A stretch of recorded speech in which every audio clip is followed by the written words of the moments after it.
It's a huge pleasure to welcome the newest Procurement Minister, James Cartlidge. Very welcome indeed, sir, to our proceedings here today, along with Air Chief Marshal Sir Richard Knighton, newly appointed as head of the arm of the RAF, Vice Admiral Richard Thompson, who's Director General Air at DE&S. Thanks very much indeed for your time this afternoon.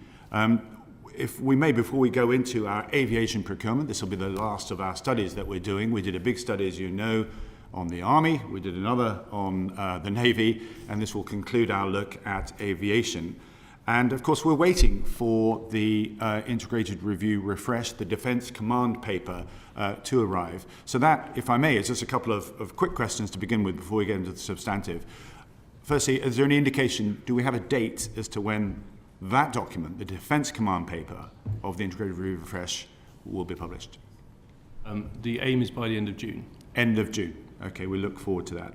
Secondly, what came up in defence questions on Monday was that there were problems with the propulsion system of HMS Prince of Wales. It clearly was a very, very technical aspect to do with the propeller shaft. Are you able to give a clarity as to how long it will take for the repairs to be made? When will it be back at sea? And secondly, what impact will this have on the other aircraft carrier? So, well, can I just briefly say it's a great pleasure to be here and an honour to attend for the first time and to hold this brief, and I look forward to engaging closely with you. I think, just on a sort of point of order, my team will be in touch with Mr. Francois and the clerks about the subcommittee appointment today about the further investigation. But on this point, I think that I'm pretty sure the Secretary of State said this, but it's certainly the case that our aim is that the Prince of Wales will return as planned, as was originally planned, this autumn, and that will include flying trials. So that was the original plan. She'd been anticipated to be, as they say, alongside for much of 2023. So obviously there's considerable attention in this, but to that extent on schedule from an operational point of view. Okay, and there was a cost, I think, incurred in this, the tune of £25 million, I understand. Who will pay for the repair? That decision has not been made yet, I'm afraid. It's something we are considering. I think you've had a letter on this from my predecessor. Again, it didn't clarify exactly. I think there were. It's obviously to do with the legal contract, I suppose, as to then who is actually responsible for this, given that it was done before it went to sea and therefore before the actual handover. So it's a contractual issue, perhaps to do with the subcontractor as well.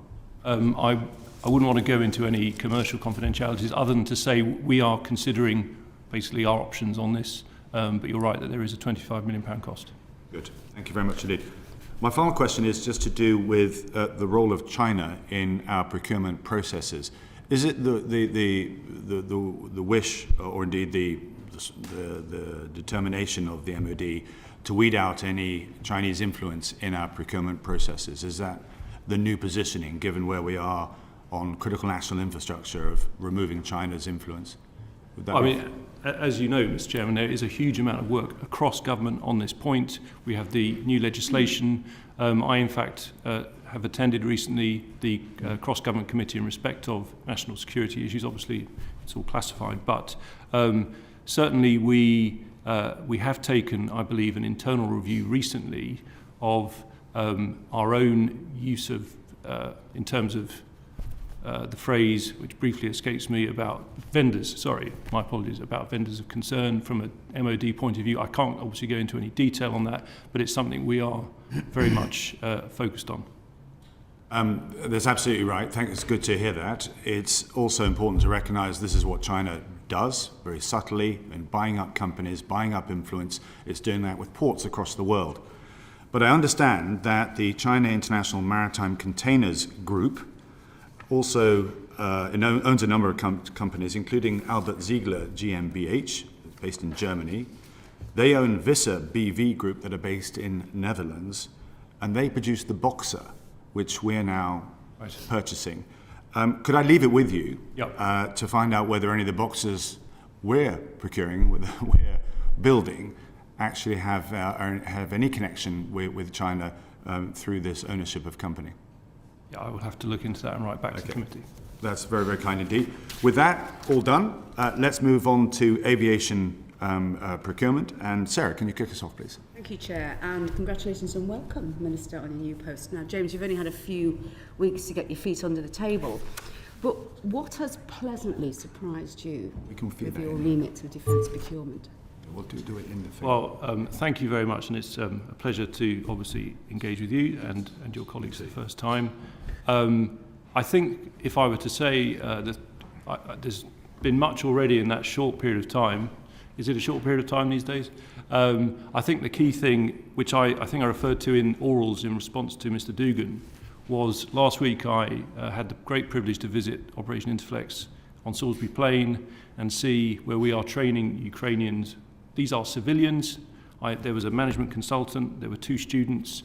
They were all people from normal walks of life who within weeks will be back out in trench warfare.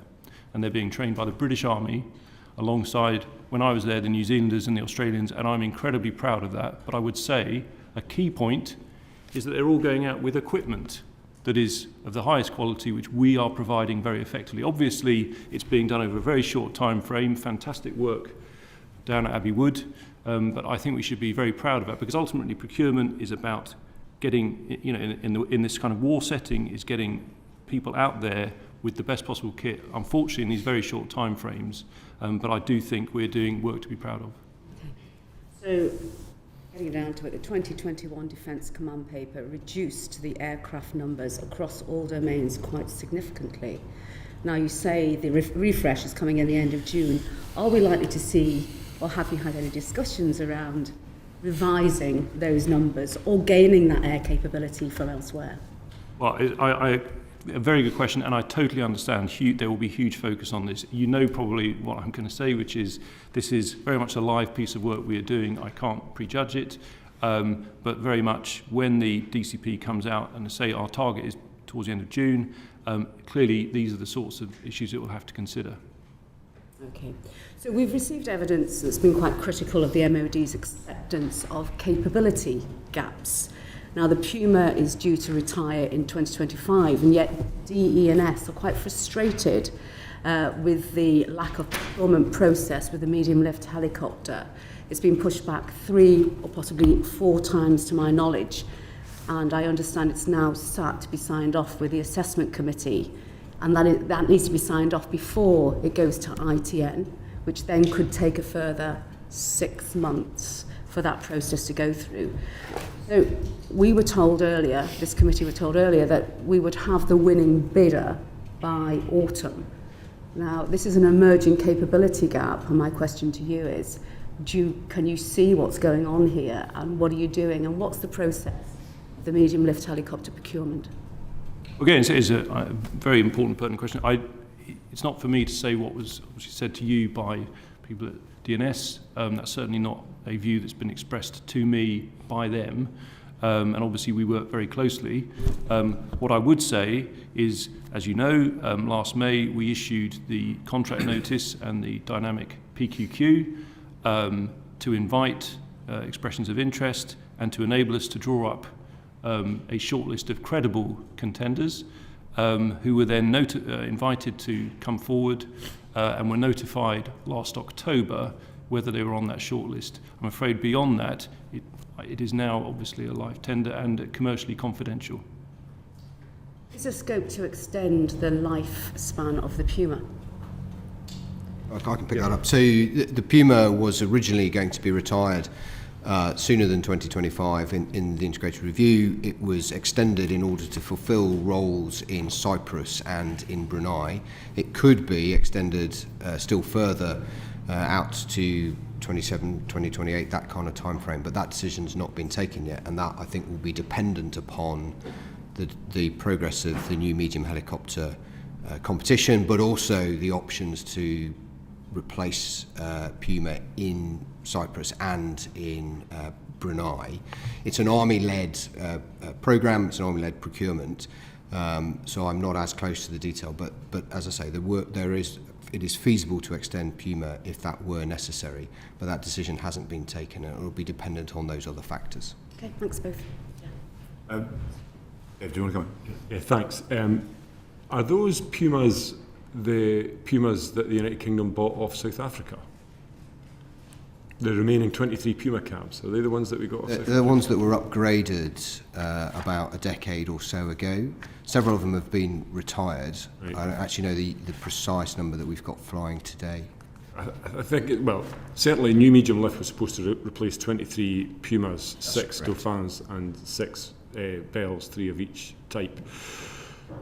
But the problem, Minister, is that NMH seems to be afflicted by a habit that Defence Procurement in the United Kingdom finds difficult to break, which is keeping industry in the dark and then expecting them to deliver overnight, and also kicking the can down the road and inviting what is termed loosely as a capability gap, but what is actually a profound capability risk into the operation of our armed forces. Now, one of the things that really concerns me, and I know for a fact that it concerns industry, is that New Medium Lift was listed in the MOD's acquisition pipeline and then wasn't listed, so delisted from the MOD's acquisition pipeline. And that sends a really difficult signal to industry when they see that sort of flaky flip-flopping about, do we need it, do we not need it? Of course, I would say with NMH, of course we need it, but when do we need it? When do we invest in training, skills, improvements, materials, the subcontract supply chain? It doesn't speak to an integrated approach to these projects between defence and industry, and that's a space that the MOD has occupied for a long time, and we need to get out of it. So how do we get out of it, and what is happening with NMH?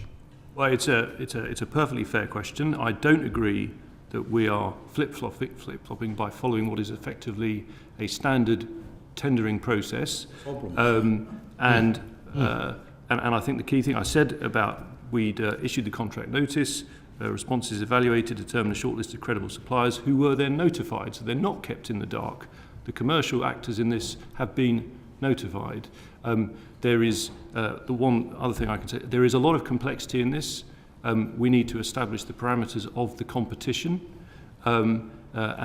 this is not something that we have dropped, as you implied.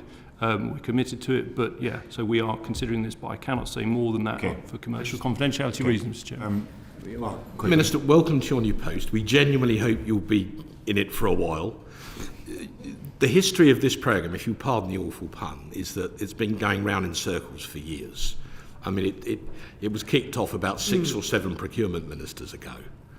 So can you tell us 2 things? When do you expect to award a contract to whoever it is? And what is the initial operating capability date for that helicopter? When is it designed to come into service? What are the 2 dates, please? We haven't determined those answers, Mr. Francois. That where we are at is we are working out the parameters for the competition itself. Obviously, we have the requirements, we then have to have the competition. That will then inform points around the dates that follow on from that in the usual way. With respect, Minister, if you don't even know when it's supposed to come into service, you haven't really got a proper competition yet. The criticism on this particular programme is it has gone round and round in circles with very little definition, very few hard dates of any kind. And today, in front of the committee, you still can't tell us when it's going to enter service. Do you understand the point? That this has been highly criticised as a very vague programme. No, I understand what you're saying. I mean, you've been in this position, you know you'll have... No, I never did the procurement job, unfortunately. But you've been a Defence Minister. There is, and it's something I'm having to get used to very quickly, there is a lot of potential information, but there's a relatively limited amount you can say because of confidentiality. And I say that in all sincerity. I've given you as much as I can with what we feel is acceptable. It is a live tender. We've got lots of progress to make, and we've got a lot of other aircraft types. There is you're actually stepping into this world that we spend a lot of time looking at, the fact that the decision making is slow. These 2 aircraft, the rotary systems, exist already. They're not new inventions. People are waiting to be given the green light. I've sat in both of these aircraft. It requires somebody to make a decision, and that's really, I think, what the message is coming loud and clear from here. Can we move on to question number 2, please? Before I do that, can I just say, on behalf of the committee, thank you very much indeed. We had a very fruitful visit to Abbeywood, to DNS, and I just want to put that on the record. Full day there, and it was much appreciated indeed, so thank you very much indeed. Dave? Yeah, thanks, Chair. What are the key lessons in terms of Ukraine for the employment of air power in modern warfare? And obviously, there's been a period of a couple of decades where it's been possible for the United Kingdom and its allies to exercise air power in a relatively, or profoundly actually, uncontested way, which is not to do anything to diminish the quality and standard of airmanship within the RAF or the air forces of our allies. But Ukraine is a different thing. And so what lessons have been learned from the 14, 15 months of that theatre? I'll just give one very general answer first, because clearly we want to hear from the CAS DESIG. I think it's actually a lesson which we've known since the Second World War, which is the overwhelming importance of air superiority, that if you don't achieve that, you can end up in, I suppose, what you would call gridlocked warfare with trenches and so on. So to me, as a defence minister, that is an overall lesson. And the follow-on from that, and it's something I will probably say in pretty much all of my answers, is the importance of our alliance and the deterrence. And I'm talking about not obviously the nuclear deterrent, but the deterrent effect of being in a powerful alliance so that we don't get into this situation in the first place, but ensuring that that alliance is strong and has, in totality, strong air power. But I will pass over to... Thanks very much, Minister. CAS DESIG. So we could spend the whole of the rest of the committee talking about this, and we do need to be careful as we think about the lessons from this, that we don't draw false lessons or necessarily jump to conclusions. And I've heard many commentators draw almost whatever lessons they might like from it. But as some of you have heard me talk, either at Russia or in other places, there are three big strategic lessons I draw from what we're seeing in Ukraine, and a number of more sort of tactical and operational that I'll talk through quickly, Chair. I mean, strategically, the point is exactly the one that the Minister makes, which is fundamentally we do not want to get into the kind of fight that we see in Ukraine today. That horribly attritional trench warfare is we thought, a thing of the past. And part of the reason why that is the way the campaign is unfolding is because neither side has been able to exercise air superiority. But it does give us a glimpse of the challenges of gaining air superiority in a fight in the future. And we have to be able to demonstrate that we can do that. And I expect that in the future we will have to be more prepared than we have been for the last 20 years to be able to fight for control of the air. And that will probably be limited in time and limited in geography. But without it, you can't deliver any kind of military effect either from the air or on the ground. Will it not also be limited in terms of aircraft from the United Kingdom's point of view? So I want to give you my understanding of F-35 and its role, characterised as you send that high-end, absolute, peerless, or certainly allegedly peerless aircraft in, which then operates as basically the ringmaster, which then controls the aerial combat environment and sends in fourth generation aircraft in mass to do the actual spade work of combat and securing air superiority in combat air. That's fine if you have enough F-35s. I'd be interested in your perspective. I don't want to go into that too much. Somebody else is going to, so forget that question about how many F-35s. Pre-warned now. But feel free to delve right into... Sorry, if I can interject, you got into the first point, and then I think there were two more points to follow. Yeah, so the first point was around, I will pick up exactly, but your characterisation of a combination of fourth and fifth gen combat air capability, I think, is exactly right, and that's exactly how we see it as we think about it with our allies in NATO. I mean, just to not to spoil the follow-on question, but General Hecker, who's the commander of the United States Air Forces Europe, and I were chatting a few weeks ago, and he said by the early 2030s there'll be 550 F-35s in Europe belonging to NATO, and less than 60 of them being from the United States. So that's the kind of level of capability. Not many being used in Ukraine right now. Correct. And I've no doubt you'll come back to that, Chair. So the first point is really about this importance of deterrence and that credible capability, as the Minister said. The second point point is about is air superiority. The third big strategic lesson I draw from it is that the side that is able to adapt the fastest is the side that will prevail. And what we're seeing with Russia's hapless operations in all domains, but particularly in the air domain, is an absence of training, but also an absence of ability to adapt to the circumstances. In contrast, Ukraine, with help from their Western allies, are demonstrating the most remarkable ability to adapt capability, to exploit technology, to change their tactics, and deliver a remarkable effect against what was a much larger, dominating air force in Russia. So those are the big three strategic lessons. I mean, tactically and operationally, clearly there's a lesson here about stockpiles and the importance of stockpiles and the industrial capacity that sits alongside it. We know that electronic warfare has been a critical enabler and a key battleground on both sides in the conflict. And our capability for in terms of electronic warfare definitely degraded in the early 2000s with our focus on counterinsurgency, but is improving with technology like F-35. We're seeing increasing uses of uncrewed systems and what that can do in terms of delivering strategic effect, as well as delivering the ability to overwhelm defences. And there's a fundamental point about our ability to operate in an agile fashion. What Ukraine has been able to do is move its assets around, and Russia's having to do the same, because as some of the RUSI work shows, is that in the future battlefield it's going to be very hard to hide. So our ability to be agile, and I know General Deptula talked to the committee about agile combat employment. Those are really key, important tactical lessons for us that have quite profound implications in terms of training, in terms of focus and priorities for equipment. I'll say I could talk about this all day, but I suspect I'll give one supplementary, Chair. I think did you want to raise Estonia as well? Or do you want me to do that? I can't remember. Say that again? Did you want to raise Estonia as well?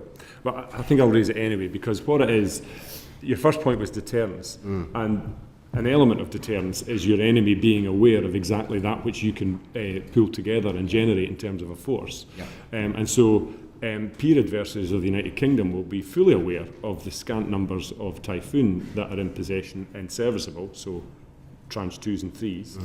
And half an order of F-35s, which is in the process of being supplemented with further aircraft.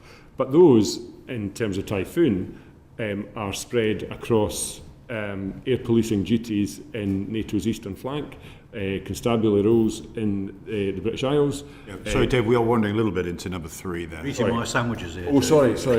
Well, in that case, you want to can do that. You can disregard that supplementary, Chair, and we can move on. We'll strike that from the record Yes. then, shall we? There we go. Okay, I think with that in mind, Kevin, do you want to pick that up? Well, I think he's left a couple of sandwiches on the plate. Right, okay. Sure. Coming back to me, yeah. Chief Marshal, I mean, the issue is about mass. It's about having enough aircraft. It's actually also about having other assets, air refueling, intelligence, suppression. So, Absolutely right. and also the more important thing, making sure it trains together to be able to deliver that. That's the important key thing. And you just mentioned about the F-35. I'll come on that in a minute. But in terms of the numbers that are going to be in Europe, haven't we got to really, as a nation, change our narrative a little bit and say that what we are going to do in any future conflicts is our contribution towards our NATO commitment, rather than actually give the impression that, frankly, we're ever going to go up against a nation on our own? I just say, I'd like to think we don't give that impression. I mean, sorry. Right, if we could just, why don't we all just check our phones for a second and make sure that doesn't happen again. Thanks very much. Minister, please continue. Well, it wasn't me. Where was I? Yes, I'd like to think that isn't the impression we give. I think from the Prime Minister, Secretary of State, all of us in government, the absolute importance of coalition, working with partners. The Secretary of State is abroad today on this very point. We have NATO coming up. We have, I think, the Prime Minister with the Prime Minister of the Netherlands yesterday talking about F-16. Every aspect of our defence is configured upon the coalition and NATO. But of course, we have our own national capabilities. Well, I don't think, as a nation, that shouldn't be seen as the signal we send. I would completely agree with the Minister, as you might expect. But the integrated review is really clear about the importance of our alliances and particularly the centrality of NATO. And certainly coming in as the next Chief of the Air Staff, my focus in terms of international engagement will be particularly on NATO, and that will be one of the very first trips that I make as the Chief is to Supreme Headquarters Allied Command and also to Ramstein, where the International Combined Air Operations Centre is, because how we work and train and fight together as NATO is how we will deter Russia.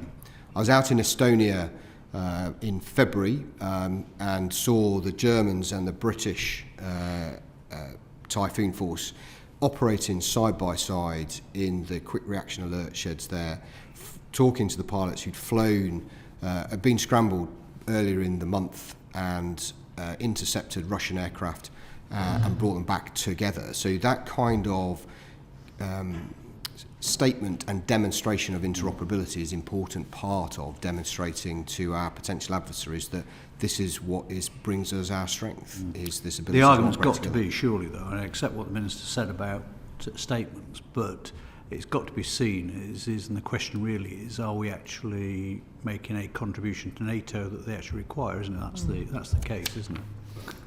Yeah, and there's a process that we go through, the NATO defence planning process, the NDPP, and that's where we establish what inputs there are. And from a combat air perspective, the UK, alongside the US, has one of the most capable contributions into NATO of any of the NATO allies. And are you satisfied, Vice Marshal, Chief Marshal, in terms of the training aspect, in terms of jointry? Is that in terms of, because I mean that is the key difference, isn't it? Between, I mean, you can have numbers. I mean, China's got a lot of numbers, but trying to put an air wing together to suppress an area is a very difficult thing, not just in terms of how you do it, but actually not just the numbers, but it's how you actually deploy the various assets, isn't it? You're absolutely right. So the ability to orchestrate the assets that you have in order to deliver the effect is really complex and really high end. I mean, the pinnacle of that is the red flag exercises that we see out in the US, and we see that with UK, US and allied nations flying together. But increasingly, we're also going to see this kind of training being done synthetically. So I was at RF Waddington last week and saw the Guardian facility there, which is just fantastic. What you've got, sorry, forgive me, not Gladiator facility at Waddington. And what that enables us is to bring together assets from land, sea and air and internationally to train and practice in really high-end complex environments that we simply can't replicate in the real world, because it would either require too much airspace or we'd actually give away our tactics. And I think that's going to be the way we get that kind of training. You've already quality. mentioned F-35. Can I now turn to it? How many F-35s have we delivered to date, and what is the expected timescale for delivery in Tranche 1? We've got 30 delivered to date. We'll have 48 by the end of 2025, and you'll know that we committed, the Department and Government committed to taking us up to 74, and that includes replacing the aircraft that was lost last year. And that, the deliveries of the additional, the Tranche 2, if you want to describe it like that, will start before the end of the decade and will be complete in the early part of the 2030s. We'll have 74. Correct. Is that It'll all it? be F-35Bs. That's it then, is it? What we've always said is that we would make a judgment on whether we would buy more of those in the middle of this decade, and some of that would depend on the progress we've made. Can I just be honest? I mean, because I've been around this subject for many years now, and we know it started off with 148 aircraft. Again, isn't this where a bit of honesty just needs to be said? Is if 74 is what we need for our NATO commitments, because like you say, it's not just Britain, it's working with others. Shouldn't we just say that rather than keep going around this nonsense of that we are going to get to this magical 148, which we're never going to get to, are we? So, as I've said, it creates a lot of hassle for you that, frankly, I don't think you need. The original plan was 138. If you go back 20 years, that was the number that was used. The decision was taken in 2010 to reduce that significantly down to only 48 and to actually reduce the number of squadrons and therefore number of pilots associated with it. But as I've said before, it is still plausible you can get to 138, but it depends on the decisions that we make associated with future combat air about system. winning the lottery tonight, but it's an aspiration, isn't it? Okay. And I think the problem is the issue that I have. You see, again, it comes back to the issues around our proposal, which the Minister said about we are going to work with allies. I mean, the aircraft carriers, for me, for example, I have no problem with them deploying with US and UK assets on board. That's, I think, a force multiplier that we should be proud of and actually work with. I just think, don't we need to get an honesty? We're not going to get up to above the 74 you can order, are you? As I've said, and I'll keep saying, Mr. Jones, is that we will make the decision in the middle part of the 2020s.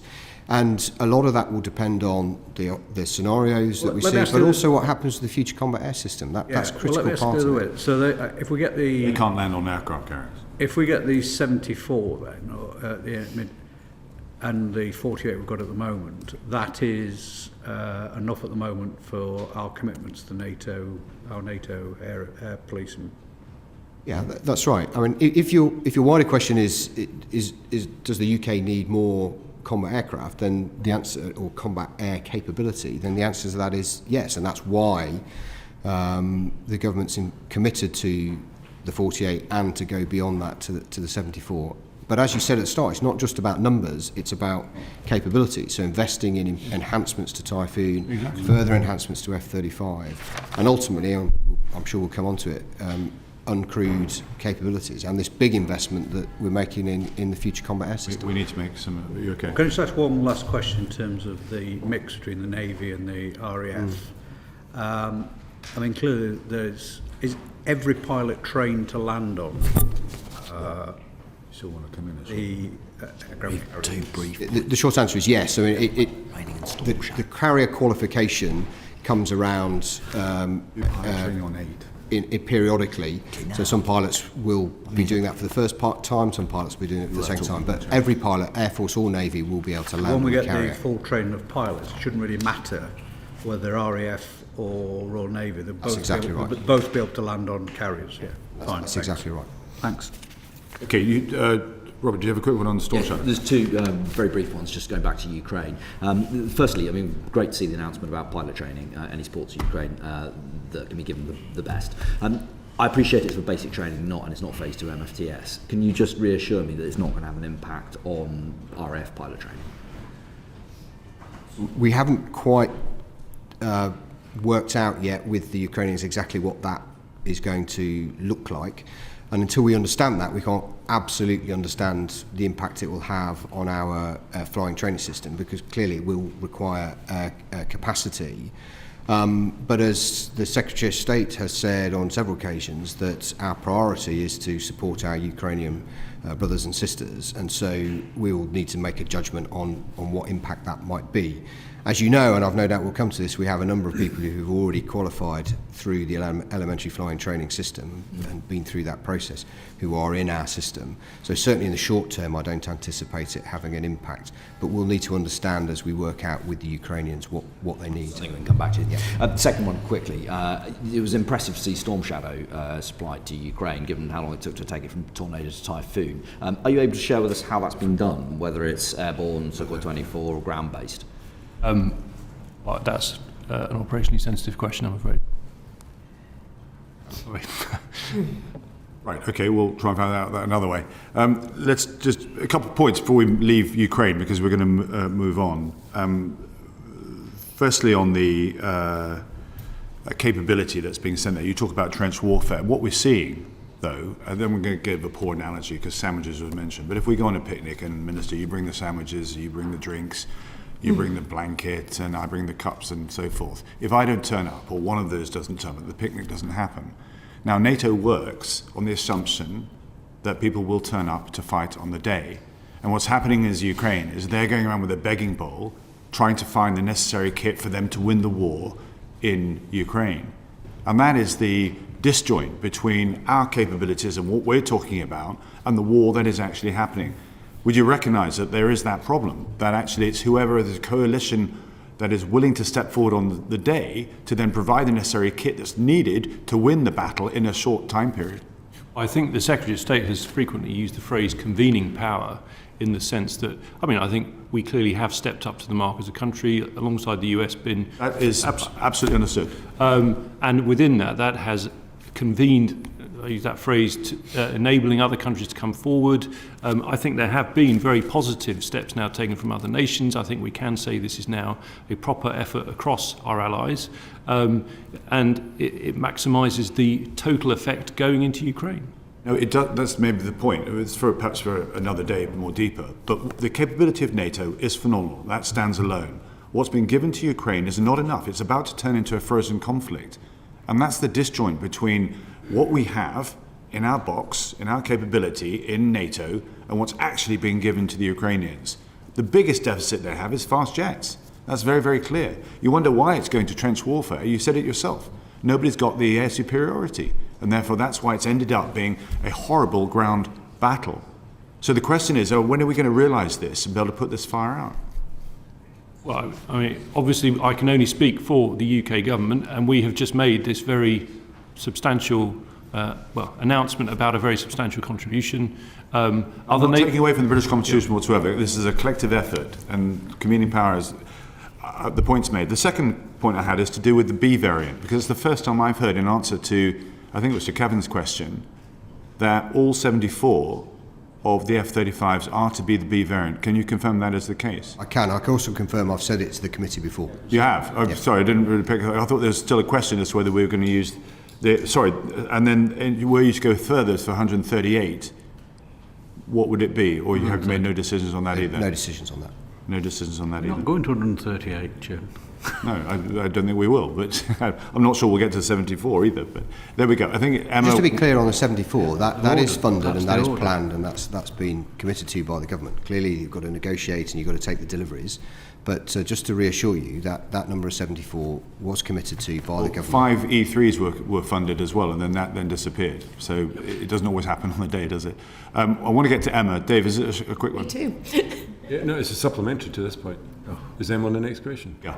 Okay, just very quickly, Vice Admiral, it would be far better if the Navy reinstated a proper fleet air arm and kept all the Stovall B variants, and the RAF got future aircraft and got A variants. That's where I was suggesting as to whether that debate had been had or not. What would be the problem with that? That would be far more straightforward. Yeah, I've been in the fleet arm now for 38 years. I've gone all through the transition through Harrier and the Harrier Force. We are far more effective when we can operate the aircraft land and sea. It gives us actually more productivity, it gives us more flexibility. So the fact that we've got joint squadrons and we're able to operate the aircraft from land or sea, actually the only nation in the world that has that equal capability and actually the intent of being able to do it land and sea, for me, gives us far more flexibility. Okay. So personally, as a fleet arm officer, I support it. It's the right way to go, and I have always had and always have done. Okay, let's move on to the heavier lift aircraft. Thanks, Chair, and welcome, Minister. Just turning to Hercules. So, the outgoing Chief of Air Staff told us there'd be a shortfall this decade with tactical airlift, and there'd be a capability gap when the Hercules is retired early in favour of the A400. Yet, Minister, yourself and the Secretary of State have said that there will be no loss of capability. Can you clear up for me who's right? Well, I think actually it's not a loss of capability, it's a gain of capability, because the Secretary of State is very clear. He believes this is a next generation aircraft ahead of the Hercules. Now, just to be clear, as I said in orals, and we all recognise, there is huge affection for the Hercules. It is still doing a fantastic job. Many countries in the world will continue to use it, and clearly will make choices about our Hercules, which we are planning to dispose of. But I just want to give you, if you like, a summation of why we think there is that credibility superiority. In a nutshell, it can carry twice as much, 50% further, 25%. Minister, if I can just faster. pause there, we are very, as a committee, very familiar with the stats of the two, and it isn't a competition between one or the other. It's that they complement each other, particularly something Richard Drex has been very firm about, is the niche capabilities of the Hercules, not least with single and double chalk parachute jumps that come out of there. Sorry. Jay, sorry, I was about to come in on that. Putting the affection for it to one side, this committee was also told that some of its niche capabilities can't be transferred to the A400, but that ministers thought that that risk was tolerable. So you're saying it'll be improved, but actually what we're hearing is that some of those niche capabilities will no longer be available. So what are those capabilities we're losing? I'm going to come to CASDES in a moment, but can I just, I appreciate the stats. There are people around this table who know every single stat about every single aircraft there is in the world, pretty much. Yeah, Robert Cole. Rob does. But I think there is one that is particularly important, and that is that on that crucial operation in Sudan, the maximum number of people that was carried out by the Hercules was 143. The maximum from the A400 was 251. And yes, I'm going to come to the second point, forgive me, and I know it's your first question, but that is incredibly important. And we have to ask ourselves, if we were in that last 250 batch of evacuees and we knew it was the last plane out, would we rather it be an A400 that we knew could carry us all, or a Hercules that would be 100 short? With all due respect, my question is about what niche capabilities are we losing? The ones that ministers said were tolerable and the risk was worth taking. What are those capabilities? I pick that up because it was my answer to the question, and the bit you missed out was I said until 2025. Yeah. So there's a gap from when the Hercules goes out of service to when the A400M picks up all of those, transfers all of those capabilities, and the niche issues that where the gap is around the airdrop and the kind of things that we can drop from the aircraft. My point was that ministers were fully aware of that issue when they made the decision, and nothing has changed for ministers to change their mind. So that's the gap that we have for 18 months, 2 years. Can I just ask as well about some of the reports this week? Has it been cleared yet for the Special Forces missions, such as dropping a boat off the back of a plane for hostage rescue missions at sea? It was reported that this week. We don't comment on Special Forces capabilities specifically. What about a Royal Navy boat then? Again, sorry? What about a Royal Navy boat? I think that's a cheeky question. I don't think we can get an HMS Type 26 in the back of an A400M, even though it is really good. You can certainly get a naval... Emma, I'll let Rob. the reason there's two others who want to come in this because this is a vexing question. I hear you say you can't comment on special forces. The trouble is that you are dealing with procurement and removing an asset which will affect special forces. We know it will affect special forces because we've been told so. And dropping boats out the back or throwing personnel out the back through parachutes and so forth, you're losing a capability. And you're saying it's going to come in 2025. The French are going through the same rigmarole here, and they're suffering. They're meeting the same challenges that you're going to bump into yourselves. So it is important that we understand. You can't hide behind this shroud of secrecy of what the SF, do. We know exactly what they do. That's actually very, very clear. What we also realise is what they won't be able to do if the Hercules is dropped. If I may come in on that. So I spoke to Director Special Forces last week, specifically about his views on A400M, and he was really clear to me that following some training that they'd done earlier this year and the Polar Bear, the operation in Sudan, just how impressed he had been with A400M.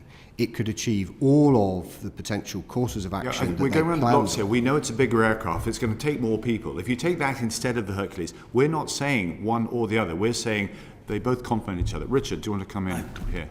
Or can I just finish off that final point though? Because you keep repeating it as if you're hoping to shake us off where we're trying to go. We know it's a bigger aircraft. It takes more people. We accept that. That's not what I've just said, Chair. What I'm getting at is that Director Special Forces said that A400M could do all of the potential courses of action that they examined when they went into Sudan. Right, we've And got so two they voices know, here. So the point is that it can do the majority of the tasks. I'm not sure all the SF capabilities were tested in Sudan, but let's explore that further. That is true. They weren't Robert. tested. I'm going to defer to Mr. Drax, who wants to pick up on the Special Forces thing, and then I'll come. Yes, sorry, into Sudan. I think, as the chairman said, it's the complementary role that they play. Now, there's a gap, as you've said, to 2025, and actually the Hercules was going to have another 7 years, as I understand it, to like 2030. So that gap is being forced upon you, I'm assuming, by money. We have spoken to the Special Forces, and obviously I've got contacts still, being an ex-serviceman in them. They are concerned with the loss of this aircraft. And from what I hear about the A400, it's still got problems. It's still got issues coming. So we hear from the Airbus report that we were told yesterday there are more issues to come. In Sudan, I believe we heard a question in the House that 2 of the aircraft have problems, if I remember. No? Okay, well, that's obviously misinformation. So, and the aircraft is still not 100% reliable, whereas the Hercules is a true, tested friend, not least to the Special Forces and the Parachute Regiment. It's small. And I don't think big is necessarily beautiful. I think this is a misconception. It really isn't. When you've got such a good, proven aircraft, which we're now sadly getting rid of, presumably because of money. Well, I mean, if I just on the money, as it were,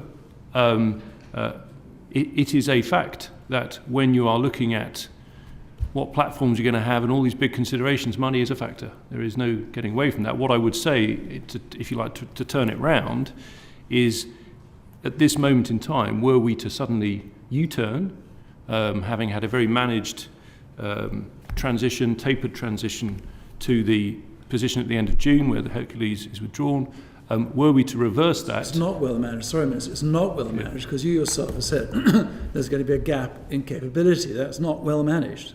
I humbly suggest. I simply said a managed transition whereby it is gradually withdrawn and the A400 takes up the task lines, etc. But the point I was going to say is, were we to change that, there would then be a cost that we hadn't budgeted for. That is absolutely correct. There would be the cost of having to maintain the Hercules alongside the A400. There would be the foregone revenue stream from potential disposal sales. So, you know, it is never a straightforward question, but you're absolutely right. There would be costs that we have not budgeted for, and that therefore would mean we would have to look at other items in the budget potentially that would have to come out of the plan.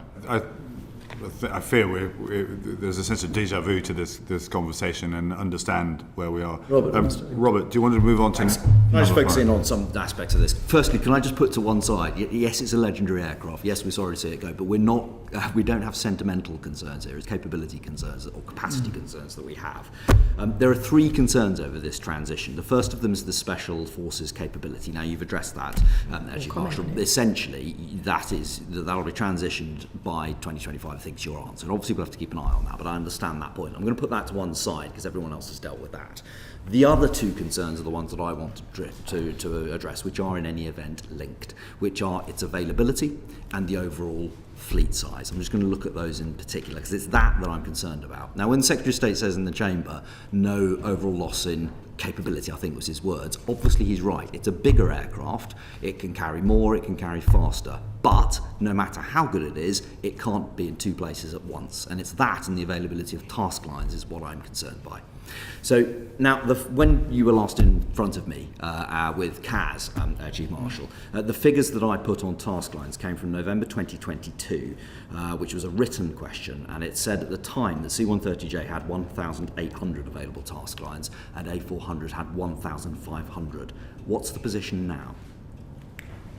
So I think the first thing to say is I would want to bring in DG Air on availability, because obviously this is about the supply chain and there have been some I challenges. come to, forgive me, I want to ask about that, but I want to do that in a second. I've got a specific point in my mind that I want to do on that. I'll give you the chance to answer. But I just want to deal with the task line availability at the moment. What I want to understand is how many task lines C-130J has been offering to Defence over the course of the last year, or at least since November 2022, and how many task lines A400 has been offering to Defence. Because if you're expecting the latter to take over the former, I'd expect to see a one-for-one replacement.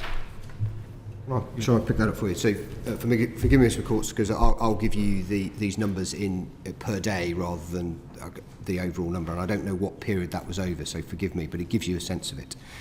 So, as of today, a C-130 is delivering 4 task lines, and A400M is delivering around 9 and will be 10 by the summer. In 2020, A400M was delivering only 4 task lines, and C-130 was delivering around 6, so there's a total of 10. So that situation has improved. Your point about the fact if you retire C-130, you lose capacity in terms of number of points of presence, number of aircraft in the air. Of course that's right. Of course that's right. And that will force us to make decisions around priorities and to move lower priority freight, lower priority tasks to in other ways. Right. Okay. Can you write to us and give us some updated figures on those? Because you were very clear in answers back in November as to the amount of task lines that were available. Written questions 8th and the 17th of November. Can you get those updated in terms of the task lines available? And secondly, how many of each aircraft was serviceable throughout those months? Can you update that? Because that will help us understand. That will put flesh on the bones of the point you've made. And I think, to be fair to you, both you and Kaz last time were up front in accepting that there is a shortfall there. What I'm trying to do is to quantify exactly what that is and what it is that we're losing. All right, thanks for that. So let's now turn before I do. The other point that was mentioned last time is about the further 6 by the end of the decade. Are you able to give us any update on that? Because that would assuage some of the concerns that we have. There's no definitive update at the moment on that. All right. Maybe keep pushing on that. That would deal with your U-turn point, Minister, which I accept if you were to change your mind. But further airframe capacity is what we need to be looking for. If I may just make one point, if I may. In preparing for this, obviously, because I came to your constituency, Mr. Courts, to visit Bryce Norton and meet the crews, and I asked Air Commodore John Lyle, who is the commander of Air Mobility, I said to him, in July, could you do Sudan? And he said, absolutely. And so for me, what is absolutely crucial, aside from the other points, is that we would still be able to perform our critical commitments. So I accept that, and you can do Sudan, but that's one operation in isolation. What I'm concerned about is that Air Mobility Force is being asked to do more and more. It's one of the most heavily tasked bits of defence anyway, and if it can do Sudan, fine, but it may not be able to do something else at the same time. I will write to you again as a follow-up to my last written answer. Now turning to availability, on which, thank you, I'd be grateful for your assistance on this. So we had some written evidence from you on the inquiry, which said that A400 hadn't yet reached the expectations that you would have, and that there were demands going to be made before Hercules retires. Now that point is hard upon us. It'll be with us any time now. Have those demands been met? So the challenge we were given was to get ourselves up to 9 task lines as an average by April this year, with the aim of, as the Chief said, is moving towards 10 and then 11 and onwards as we mature the aircraft. So where we've got today is we are sat between 8 and 9. Now, the reason behind that is principally at the beginning, it's come up by about 25% over the last 18 months. Can I pause you then, just ask you one further point? Sure. When a task line is declared operational and available for defence, that's at the beginning of the day. Do you update it if it goes unserviceable during the course of the day? Yeah, so we try and take an average from the beginning of the day to the end of the day. So it might not be the same aircraft that comes up. So over the last 2 or 3 days, we've had 9 and 10 at 6:30 in the morning, and that subsequently can change during the day, but fundamentally it means that other aircraft could be coming online when other aircraft come back unserviceable. So it's not necessarily the same aircraft, but fundamentally That's how we take an average. We also take an average over a month, and we also take an average over a quarter, because not just on this platform, but any platform, you can appreciate it goes up and down. It's not just this platform, it's any platform, okay? And 8 to 9 task lines, which of course is the same thing that you've just given me there. I mean, that is out of a total of, we've got 21 airframes at the moment. The last is due to come. Literally, this month is coming in literally in a few days. I mean, it's literally being prepped as we speak. That's your aim, but it's not going to be your end point. No, it's not. You're going to want about 15. This is our current one. So where we sit at the moment, out of a fleet of 21, we've got a retrofit program, which was a choice because we decided to take the aircraft early to mature it. And that retrofit program will be between 3 and 4 aircraft going in and out all the way out to 2025, 26, because that's about getting. By which time you'll want to reach how many? By that stage, we will be at 22. We will be at 22 aircraft from now. 22 aircraft, but how many task lines average? We haven't got an average of task lines out to that stage, but I mean, we will sit at. You'd expect to have about 15, 16, wouldn't you? I don't think we. By 2025, we will not deliver that by 2025 because the retrofit program will continue beyond 2025. So 10 by the summer, and I would hope that we would see that increase as availability improves.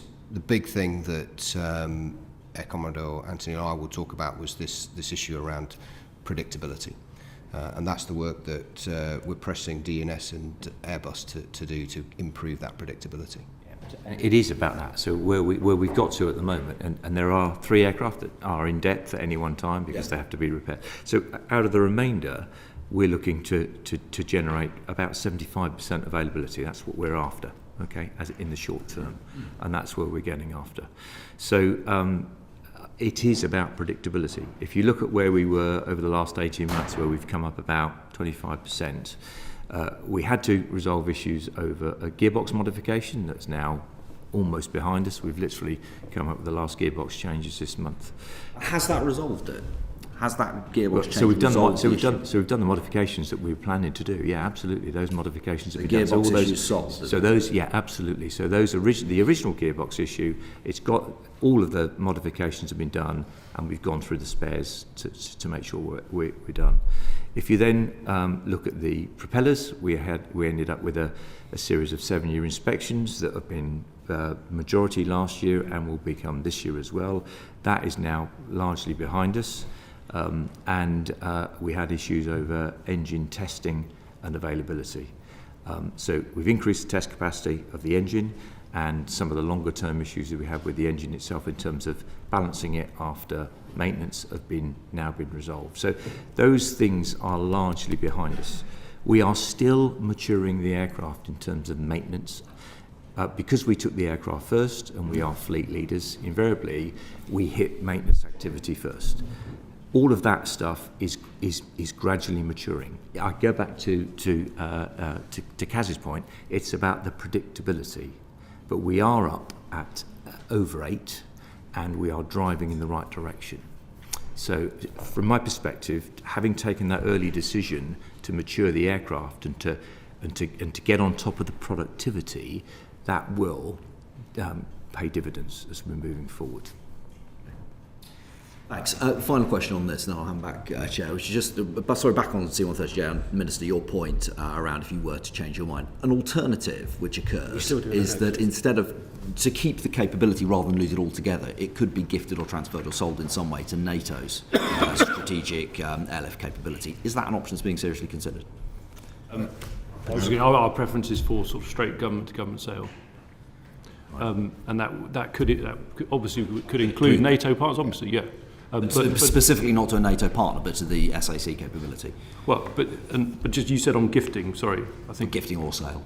Well, I mean, keeping it within NATO. I think as I said, the priority, and it goes back to the point to Mr. Drax, is trying to have as little follow-on responsibility, if you like, once the planes are disposed of, because of the impact on cost here and the impact on the A400 and the resources needed for that. I think that's really why we have that strategy. That's the key consideration. When I last checked this, which was a couple of months ago, there were 15 nations who were showing some interest, of which 11 of them were NATO nations.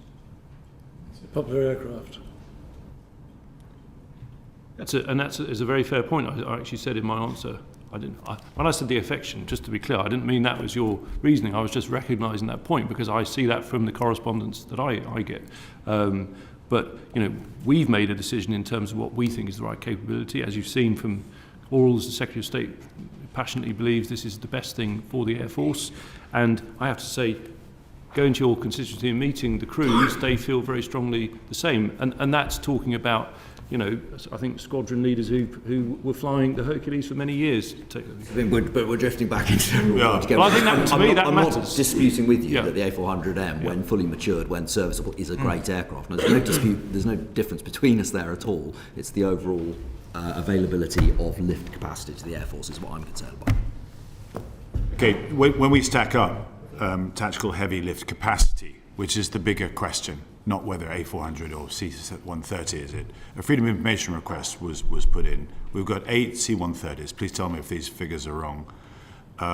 We've got 21 A400s, but 8 are under what's called sustainment, which I think means long-term repair. So only 14 are then available for your task lines. And on the C-17, 8 are, you've got 8, but 2 are under sustainment. So when you add all that together, if 10 are under sustainment, 8 are soon to be scrapped. That leaves 20 tactical heavy lift aircraft for the RAF.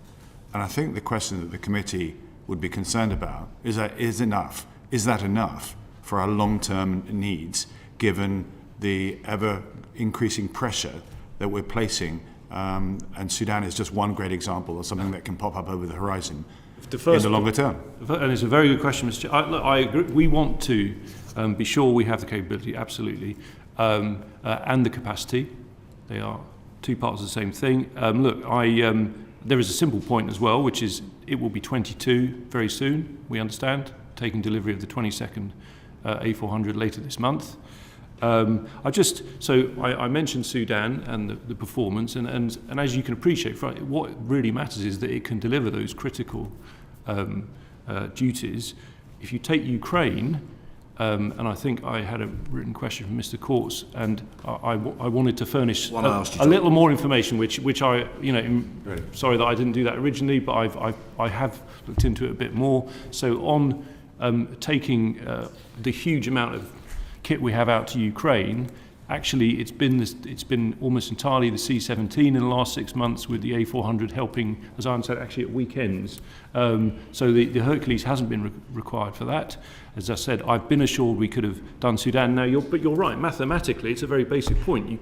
There's clearly a limit, and that would be the case whatever the number are. I think the word productivity has been used. It is a more productive plane because you can do more with each one, but that is an important point. Let's move on to another aircraft where I'm afraid the numbers question then comes up. Mark, thank you very much, Chair. Air Chief Marshal Knighton, congratulations. They made the right choice. And good luck in your new post. With regard to E7 and Wedgetail, one of the things from the Ukraine is that the Russians are not slow to chuck around cruise missiles. I think no one would argue about that. So we have a number of fixed air defence radar sites along the east coast. So if we were to become involved in a shooting war with Russia, it's a reasonable planning assumption that most of those big fixed sites would fall victim to cruise missile strikes very quickly, possibly in a matter of days, maybe even in a matter of hours. So we'd lose our radar chain. We have a very limited number of mobile radars, as you know. The number is classified, but it's not a big number. We don't have any airborne early warning aircraft left in service.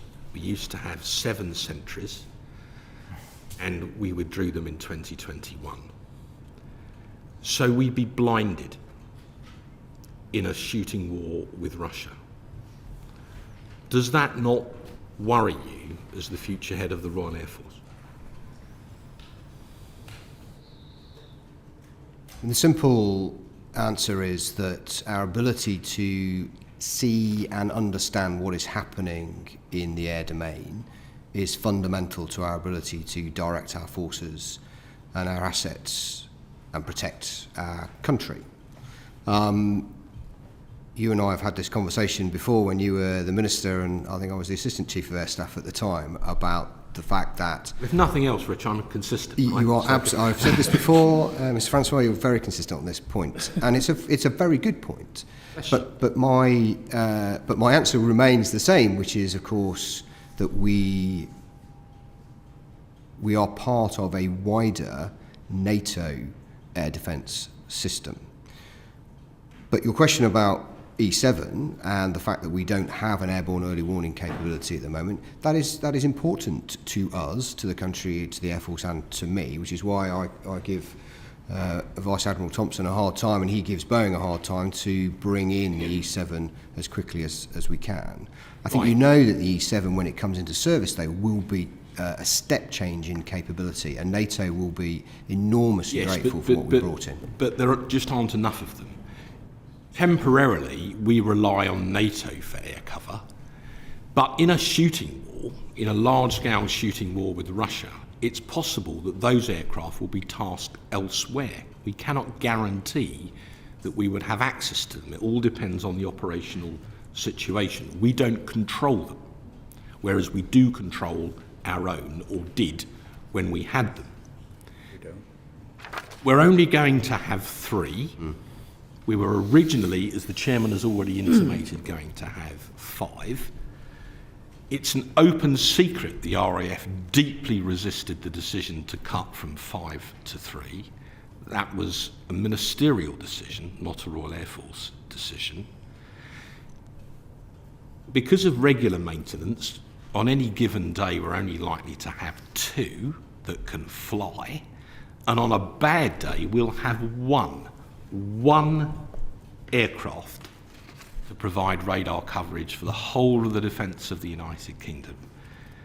That's simply not enough, is it? Clearly, if you have more aircraft, you can deliver more capability. But you'll know, as a former minister, that ministers have to take difficult decisions around relative priorities. And the savings associated with reducing from 5 to 3 provided £700+ million for that could be spent elsewhere in defence, and that was the decision that ministers took. Well, I think we'll contest that figure. Mr. Jones is going to come on to that in a minute, and that's one I'm sandwich prepared for that not question. to eat, but it simply is not enough. Next point, they will be absolute prime targets for our enemies. The Chinese have a missile, the PL-15/17, which can reach nearly 200 kilometres. The Russians have something not quite as good, but similar. They call it, I don't know what they call it in Russian, but it's the AWACS killer. So we've got very few of these aircraft, and our enemies will absolutely do everything they can to knock them out of the sky. All the more reason for having a few more aircraft than we've currently got. Surely, as we've paid for 5 of the radars, Mr. Jones will explore that in more detail, but we're only going to have 3 aircraft. It must make sense, surely, to go for 5, mustn't it? Right, I'm going to preempt your question now, Mr. Jones, but Someone just eating yeah, on a I'm sorry, regular I'm basis going today. to eat your fruit and your yoghurt as well today. And I saw the article over the weekend in the Telegraph. The number that was referring to is the procurement costs specifically around the aircraft. Quite a chunk of the savings are associated with the infrastructure and also the support costs associated with it. So if we wanted to bring more aircraft into service, we would have to find at least £700 and something million over the next 7-8 years, something like that, in order to be able to do that. Now, it may be that as we go through our further planning process, and the fact that the Americans have committed to buying E728, I think that they've identified, that may open up opportunities. But that would have to be a balance of investment judgment that ministers would want to take across defence. What the Air Force doesn't have is spare cash to be able to go and I'll let focus Mr. on Jones run that one to ground. We can't use the Crow's Nest AEW helicopter, the conversion of the Merlin for the Navy. That's an AEW system, but after 7 years, it still doesn't work properly. Now, to May 2023, we spent 414 million on that helicopter, out of a projected whole life cost of 459 million. How many are we actually going to have? Because there's some confusion about whether every one of our 30 or so Merlins will be converted for Crow's Nest, or whether there's just going to be a small number. So, Vice Admiral, what actually is the answer on that? How many Crow's Nests are we going to have? I don't know the answer to that. I can come back to you, but I don't know the answer. With respect, sir, you're DG Air. This is absolutely in your lane. This fortunately sounds like an excuse, and please don't take it as much. I don't do helicopters. I know that sounds bizarre, but so I can't give you that specific answer. I apologise, but I don't have it. Just quickly, who's responsible for the procurement of Crow? Which bit of DE&S is responsible? So it sits under DG Land, my colleague. So because Airborne Early Warning Helicopter sits under DG Land. And that's just a consequence of how the funding flows. All right, just quickly, a couple more, and then we'll go to Kevin. Yeah. So far, it's taken over 7 years. Doesn't work properly. We still haven't got IOC. On the Carrier 21 deployment, it performed very poorly. How poorly is classified, but it was not a stunning success. Okay. Right, now just hang on. Can we give it to Kevin? After 7 years, we still haven't integrated the radar onto the helicopter. In the Falklands War, we integrated a radar onto a helicopter in 3 months. Why 40 years ago were we able to do in 3 months what 40 years on we can't do in 7 years? So the conversation I had with my colleague yesterday is that from a design perspective, those KURs that were set out for the aircraft. KURs? Key user requirements. So in other words, the operational specification, just simplistically, will be met, and the rectification of the current shortfalls will be dealt with by industry at their cost. Well, okay, just quickly. In Latin, I understand the Latin word for crow's nest is basket case. We just try. This is why this committee gets so fed up. Let's get this woman cock-ups like. Miss Pill, will you? Anyway, over to you. Thanks, Chairman. Before we get into this question, can I just ask something, Chief Marshal, about the tasking of E7? What will its tasking be? Is it part of a more broader NATO tasking, and what will it actually be when it? We offer a certain number of missions into NATO, and unlike other nations, we retain command and control of the assets, and then we choose to, through negotiation, to hand it into NATO if there are specific missions that NATO wants it to undertake. And that's an agreement that we make with the NATO Airborne Early Warning and Control commanders. That's part of a bigger NATO commitment in terms of... Correct. So NATO has its own airborne early warning capability. The UK contributes to that, but retains its own assets. We didn't put the assets into the NATO pool. Yeah. Can I ask then, in terms of the reduction from 5 to 3, why is it taking so long to submit the business case for E3? E7, sorry. E7. Do you want to take that, Rick? Yeah, sure. So the business case at the moment, or the final business case, because we had an acquisition business case to start, is currently being generated. It's due to go through approval between summer and the end of this year. What's taking us the time is we have not yet completed the negotiations on the support solution. So once that is finished, then we'll be in a position to finalise the full business case, because embedded within the full business case is the whole life cost of the aircraft.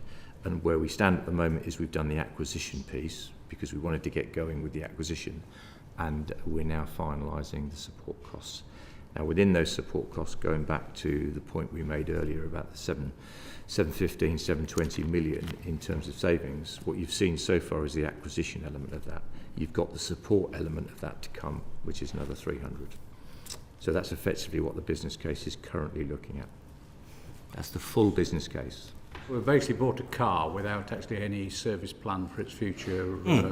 No, so we, remembering that we bought this aircraft off the shelf, so from a perspective of how we finalise the support solution, that work is ongoing, but we are in a position to be able to know how to support the aircraft. It's about finalising the negotiation. If I went to buy a new car and I bought it without any let's say I was going to keep it for 20 years, and I want to know what it was going to cost every year for the next 20 years to keep it on the road or keep it up to date. Are you saying that you actually don't know what it's going to cost to? So we can do comparative costs with what it costs Australia to operate the aircraft, for example, who've been operating the aircraft for a while. But in terms of finalising the negotiations with industry, we are still doing that as we speak. Can I just, if I can add a little bit of colour? So it would be like saying, do you know, you buy yourself a new car, do you know in 5 years' time how much the garage is going to charge you for that servicing? The point is that you negotiate the precise costs associated with the support solution as you get a better understanding of it. But you do know which franchise you're going to. You've had years to work this out. You've had years. Why didn't you work this out before you withdrew the E3 AWACS? You've had years. Okay, Kevin, are you? Well, in terms of the actual overall programme, we don't know what it's going to cost. So you've said it's by cutting the 2 aircraft out, you're going to save 700 million. We actually don't know, do we? Because we haven't actually finalised it. And what are the cost inflation in terms of the programme? So from an acquisition perspective, it's a firm price. So the acquisition is fixed in terms of its price. Yeah, but then we've obviously got to put into that the cost of the dollar exchange rate, because it's bought in dollars, isn't it? Yeah, so in terms of our whole life costing and planning, that is something that we do routinely in terms of estimating, in terms of when we predict how much we need in the budget. That is done using standard indices, defence economic industries. Well, it is, but it's going to mean that it's another asset, it's another programme which we've bought, which means that we're at the mercy of the currency markets, aren't we? But to be honest, that's the case with all of our programmes. We hedge. We hedge for over a number of years in terms of buying. It would be, but if you actually look at the increase in the last few years of a number of off-the-shelf solutions in the United States, it's actually given a huge exposure to the defence budget in terms of the effect of currency exchange, isn't it? Yes. The currency exchange, as the pound has weakened against the dollar from 142 as it was a few years ago down to 120, that sees as a 15% increase in costs. But it's something like 30% of the procurement budget now is actually in dollars, isn't it? I haven't seen the report from last year, but I don't think it's that high now. It was higher a couple of years ago when we had a higher number of Apache and P8 and F-35, which were denominated in dollars. Richard, sorry, because I serve on the PAC, I know a bit about this. So we have an upper and lower band across the 10 years of the equipment plan. The lowest dollar exchange rate we had in the assumption, I think from memory, was 127. That was right at the bottom. And I think today the dollar's around 125. Right. So already we're out. And if you magnify that over the 10 years of the equipment plan, you're talking a very large amount of money. Now, the 720 million, just quickly, we were going to pay 1.9 billion approximately for no, it was nearer 2. Yeah, well, the total cost now is 2.155 billion for 3 aircraft, whereas we were going to pay 1.9 billion for 5. So that's not, it's the other way around. Right, okay, well, in which case, how has the taxpayer still got value for money then? Okay, if we were going to pay, 2.155 billion for 5, and we're now going to pay 1.9 billion for 3, how is that good value for money? I think isn't the crucial point on the, and forgive me, but on the 700, and I think it's probably 720 million saving, is that a lot of that comes from the moving it to Lossiemouth, the sharing of workforce. You would have done that, Minister, whether it was 5 or 3. No, they were going to go to Lossiemouth. So what is that £720 million quote saving based on? How do you calculate that? May I put that in? So when it was 5 aircraft, the solution was for it to go to RAF Waddington. So part of moving it to Lossiemouth meant that the infrastructure build, which was getting up towards £200 million of savings associated with infrastructure that you didn't then need at Waddington. There were savings associated with the procurement, which is the numbers that you've given, and also savings of over £300 million associated with supporting only 3 aircraft rather than 5 over the 10. And when you take that together, that's where the 700 million comes from. No. I was involved in the. I'm good at maths, Mr. Francois. We can work through that. I know, Richard. But if I could just finish off the point about value for money. I was involved in that in my previous role, and as you would imagine, you would expect the Treasury to want to examine the value for money of the programme when you reduce from 5 to 3 with the saving that you've described. And I can the Treasury agreed that remained value for money, and when you compared it to the costs of other nations, we were getting a really good deal. Okay, we need to move forward. Kevin, can you complete? Right on. But it's not been approved by the Treasury yet, has it? Yeah, it was the acquisition was approved. The acquisition, but the second part of it. But the second part, which is the long-term, includes the long-term support and some of the final elements. That's the bit that will be included in the full business case. That's not been approved yet. That's not been through. It's not been approved through Treasury yet, as I understand it. What happens if the Treasury come back and say, "Well, we don't approve this"? That would be very difficult, Mr. Jones. Former, yeah. Correct. I just ask the last thing then about the radars. Is it true then that we bought 5 and we're only going to use 3? That is correct. But the additional 2 we've decided to keep because it allowed us to reduce the spares purchase by about £100 million. So that was part of the savings associated with it. We would normally, if we'd had 5, we would have had to buy all 5 and buy some spares to sustain it. Because we only got 3 aircraft, we can use those 2 radars, break them down. Buy and 2 use airframe spares. spares as well, just to keep it in case you need those. Well, 2. there are 737s, so it's rather easier to get spares for that. That was a conscious choice. Sorry, can I ask in terms of the 2 so what's the cost of each radar then? I mean, that is a sensitive figure. So, I bet it is. But in terms of UPC, but the return was a good return, proportionally a good return. Have you bought them as made up radars or in bits? So they come a as bit of both. Yeah, they come as a complete package, but fundamentally you can break them down into spares.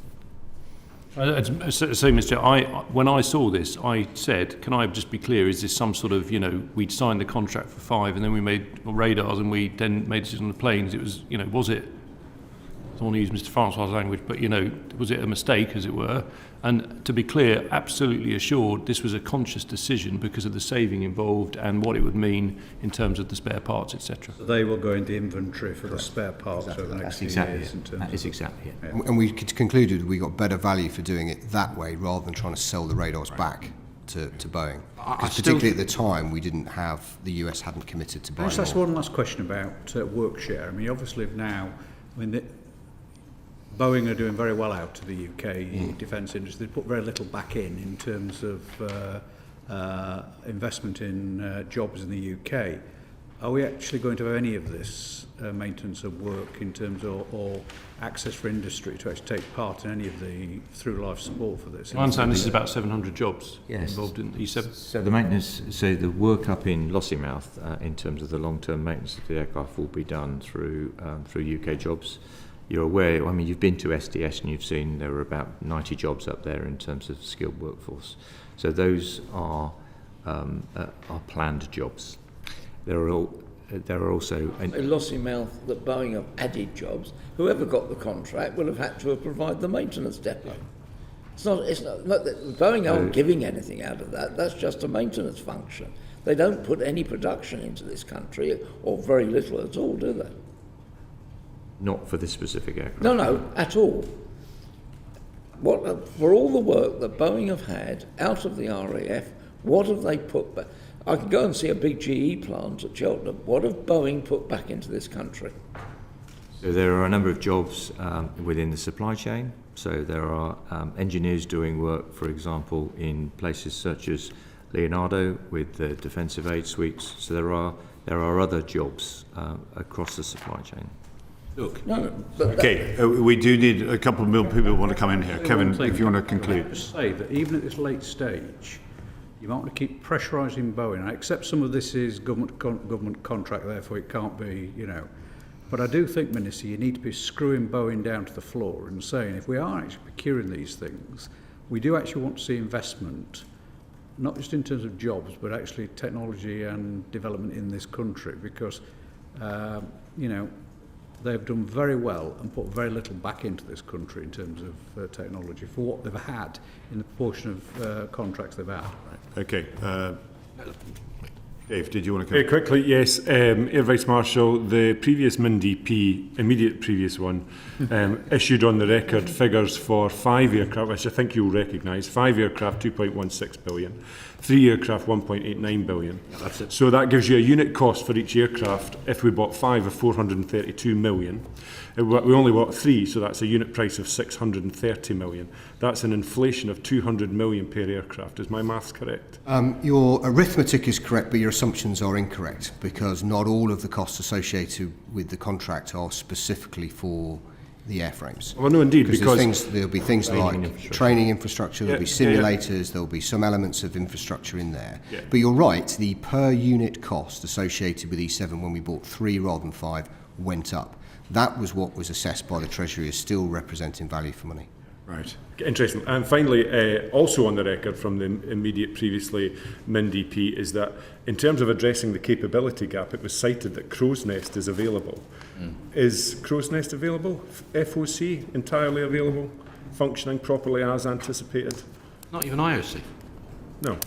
And it's meant to, FOC was meant to be achieved in May 23. Can we hear from anybody if it has reached FOC in May 23?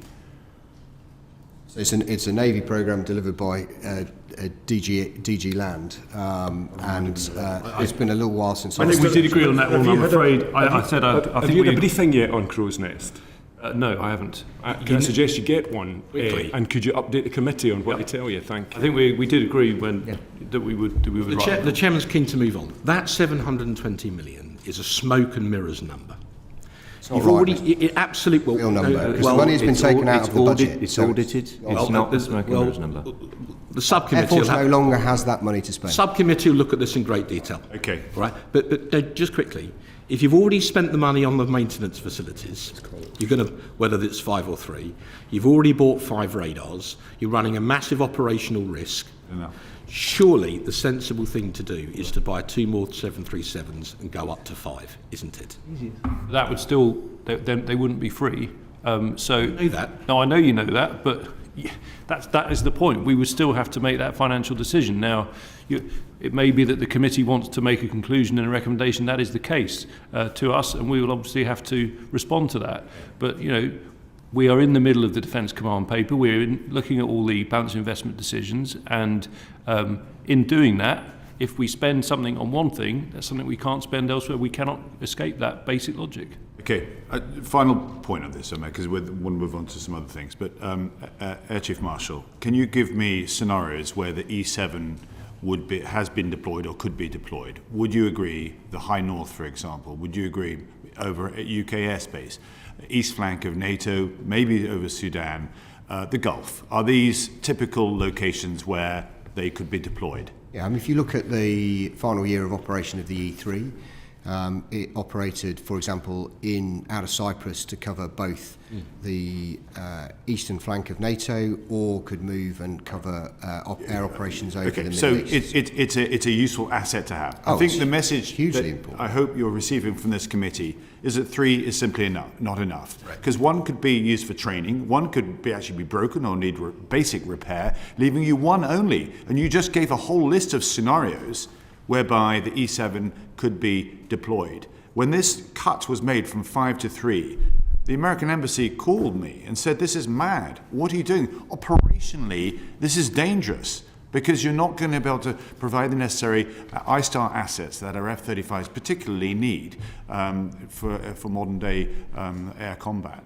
And that's the piece that I think is misunderstood. We can go through all these numbers. This was a fund-cutting exercise. That's what this was about. And we've lost operational capability. Yep. And I hope that's the message that the new procurement minister will take away, to say if there's any way that we can advance and return back to 5, it would then make sense. We were appreciative of our visit to Birmingham. Amazing bit of kit, what they're doing there. Indeed, they have capacity to build more, and I hope that's something also he'll consider. NATO are thinking of purchasing this themselves, to have E7s for them. It would be good to see them being built in Birmingham itself. I think I get your message. We've made it very, very clear. Can we move over to to flying training, if we may. Now, we had a very interesting briefing from Ascent Flying Training Limited, who do much of the training for the RAF. And in very simple language, there are, as you know, 3 phases to the training. Phase 1 lasts 12 months, Phase 2 lasts 2.5 years, and then Phase 3 lasts another year. That suggests that in about, 4.5 years, you could have a fast jet pilot, you could have an A400 pilot, or you could actually have an Apache pilot as well. We went to Marham and we met one pilot. It had taken him 10 years to go from flash to bang. So there's something fundamentally wrong with our training program.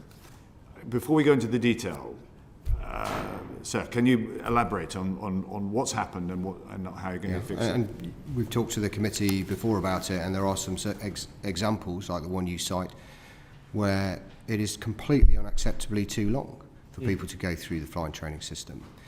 The history of this goes back to the NAO report back in the early 2000s, where it recommended that changes to the way in which flying training was delivered, and the solution was the military flying training system that you're aware of. In 2015, so that was sized in 2012 around expectations of what the size of the front line was going to be. In 2015, there was decisions to grow the size of the front line, partly because of the increasing number of Typhoon squadrons, but also decision to run on Hercules, etc. And so the size of the throughput had to be increased. And at the same time, we went through a period from 2016, 15, 16 onwards, where every aircraft apart from Hawk was replaced.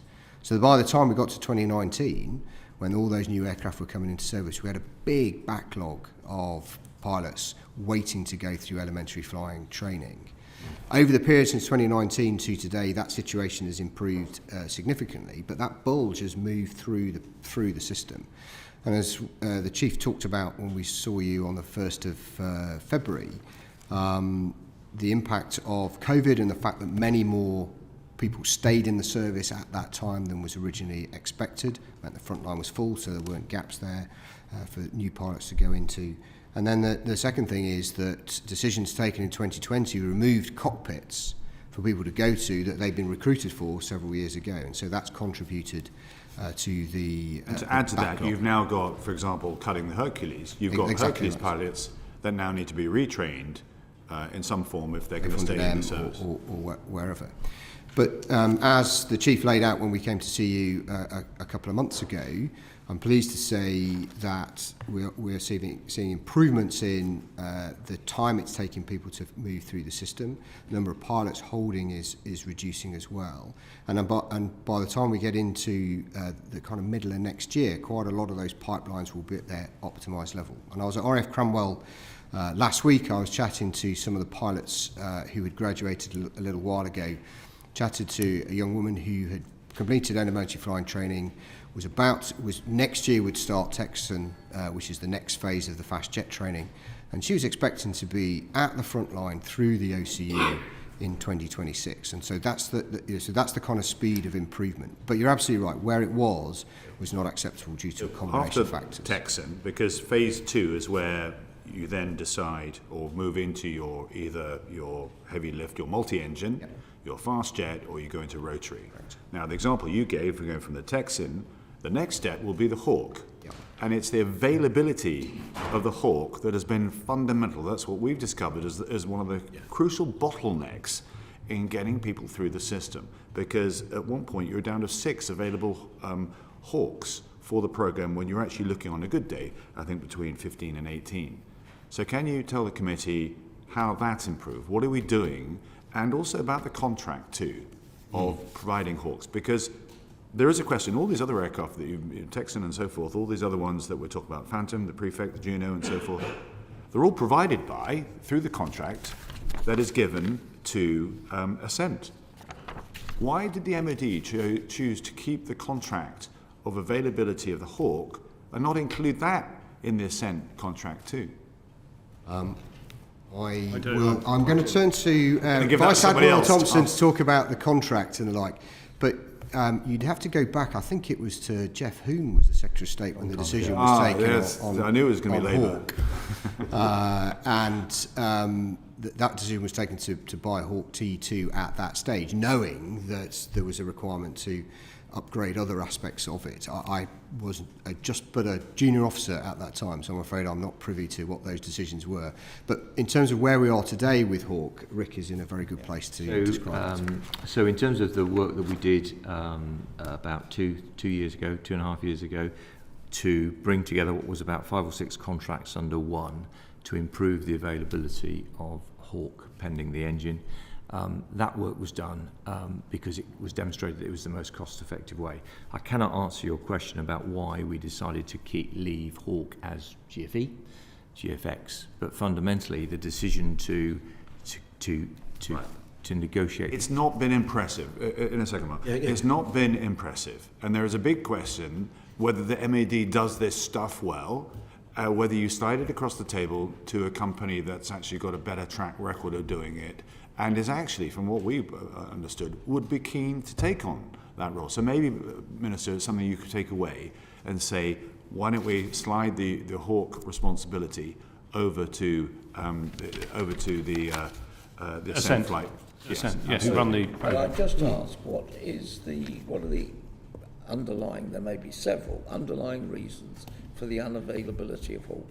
I understand that they had a problem with the engine, and it was Module 1 and then Module 8. So our current problem is purely down to the engine. I mean, the aircraft itself, the support solution, the depth maintenance at Valley is performing well.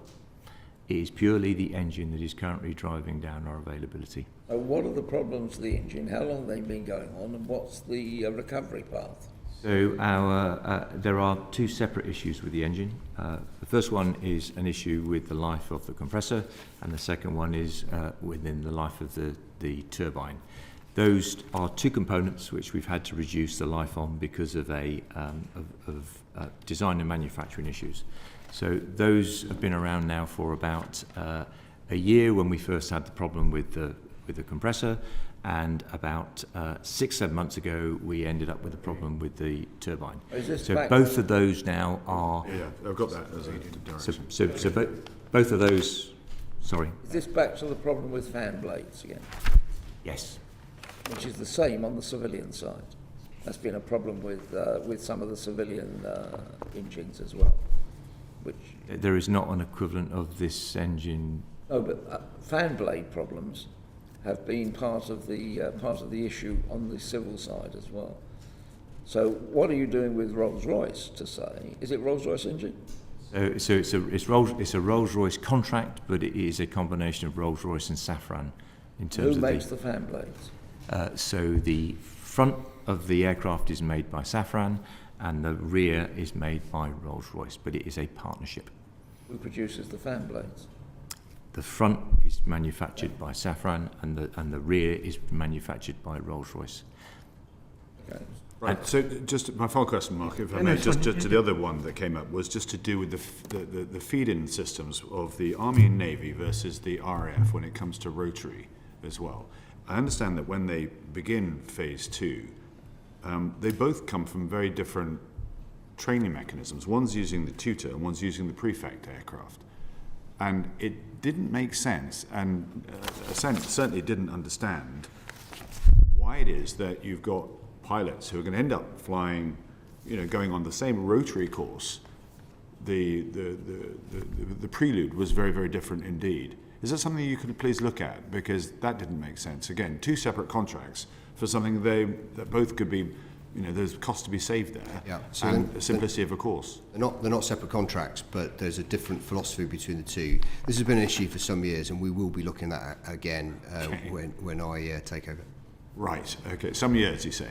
So when this was so if you go back kind of 10 years, there was a debate about whether you could go straight to rotary wing training and not do any fixed wing at all.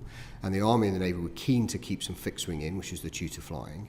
The Air Force streams people through elementary flying takes people through elementary flying training and then streams them at the end of that. Streaming means decide based on your capacity and capability whether you're going to go fast jet, multi-engine or rotary wing.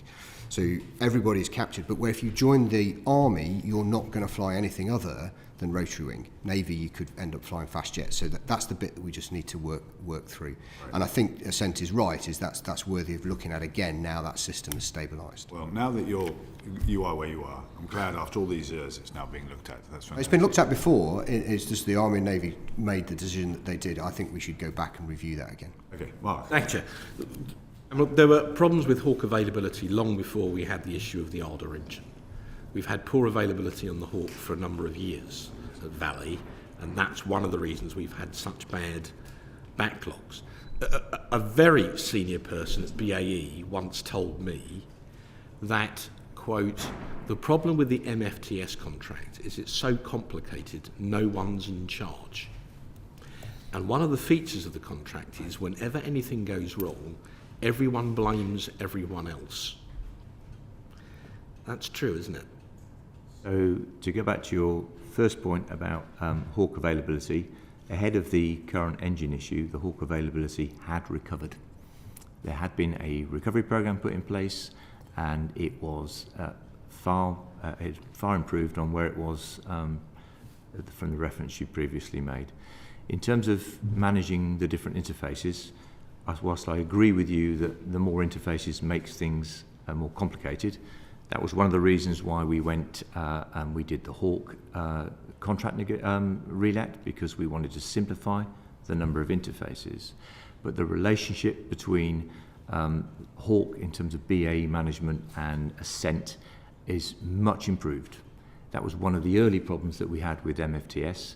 It is now much more a single enterprise, and they are working incredibly well together. So whilst I take your point about the more number of interfaces makes it less efficient and effective, what I would say is that as a single enterprise, it is far better than it was. And that was one of the initial problems that we overcame. That's not what the stats we were shown yesterday are bearing out. And you've only got so many hours of availability in so many Hawks on any given day. And there are several problems. One is a number of those slots are taken by foreign pilots.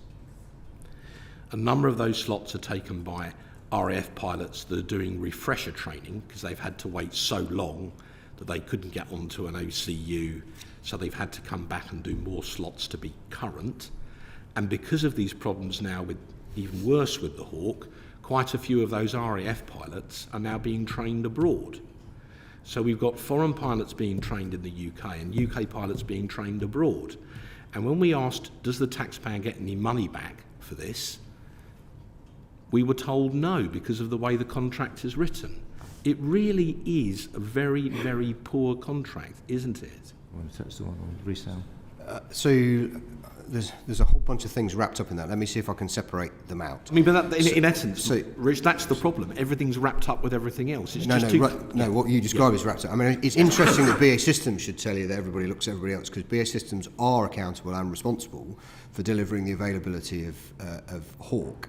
And that's where we have had some significant problems. Without being flippant, to who? What do you mean in terms of? Who are they responsible to? So they are responsible to the MOD. And you're then responsible to Ascent, and then Ascent are then responsible to you. So they are responsible. Actually, that's how it works, isn't it? So they are responsible to us, and we then provide the availability in to Ascent. There are two contracts. One with BAE Systems, one with Ascent. It is government furnished equipment, and we provide that availability. You can't tell us why. So in response to the chairman's very good question, why was Hawk made an exception in the first place? So the answer to that is I don't know, but I will go back. I will go back and provide you with an answer. Be helpful to. I will go back and provide you with an answer. Because just quickly, when Kaz was here last time, you were here, Sir Richard. You know, he gave us numbers of pilots that had graduated in the last few years and told us that, quote, it was already fixed. And then, I'll choose my words carefully, when we threw some PQs at him with the actual statistics, he admitted that he misspoke. So it's not fixed yet, is it? Your argument would be it's being fixed, but it's not true to say that it's fixed yet, is it? So if we get on to the it you're talking about, so in terms of the element that goes from elementary flying training through to the point at which you get to Hawk or to an OCU, that is performing much, much better. It's not completely fixed. We've still got too many people in the system and the holds are too long, but that's coming down really rapidly. And as I said, by middle of next year, we'll see, certainly we're already seeing improvements. If that be true, why are we having to do some of this training abroad? So hold on. Right. I've just gone on to Hawk. Okay. It's the Hawk training that we're doing abroad. And the Hawk training we're doing abroad is for two reasons. One is because the availability of Hawk associated with the engine is less than it should be. And secondly, because we've got people in the system waiting, and we're opening up slots on the operational conversion unit. Why wouldn't we put them through overseas training? We've got a long history of having done that. And currently we're planning on around 27 UK pilots to be trained on our fast jets overseas ahead of the operational conversion unit. We're not sure whether we need all that many because of, we think the Hawk will recover faster, but we're not going to reduce that number so that we have a hedge against further problems with the Hawk engine. Last question, Rich. Your predecessor as CAS, or still CAS, was famously given one job by Ben Wallace, which was to fix the military flying training system. With no disrespect to you, but the description we've had this afternoon does not convince this committee it's fixed. It might be getting better, but fixed, I think, is going too far. Have you been given a similar instruction by Secretary of State? I have not yet had any specific direction from the Defence Secretary, but I anticipate that flying training is going to be a key part of whatever he gives me. If I might just say, just on this point about is it ever fixed, one of the things I would say, drawing on 30 years of experience, but particularly over the last 10, 15, is that flying training is complicated.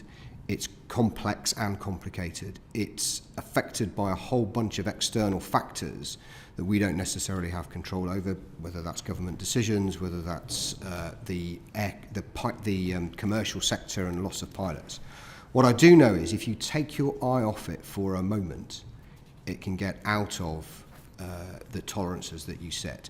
So I can assure you, Mr. Francois, and I will certainly assure the Secretary of State that me and the team will be keeping a close eye on this all through my period as the Chief of the Staff. Just please. Yeah, a point of clarification in terms of recovery. So for the engine, we have a recovery profile, okay, to return the aircraft to the 50% availability that we need in terms of engines and aircraft by the end of this year. So we are currently at 13 engines, of which we've got effectively 11 aircraft.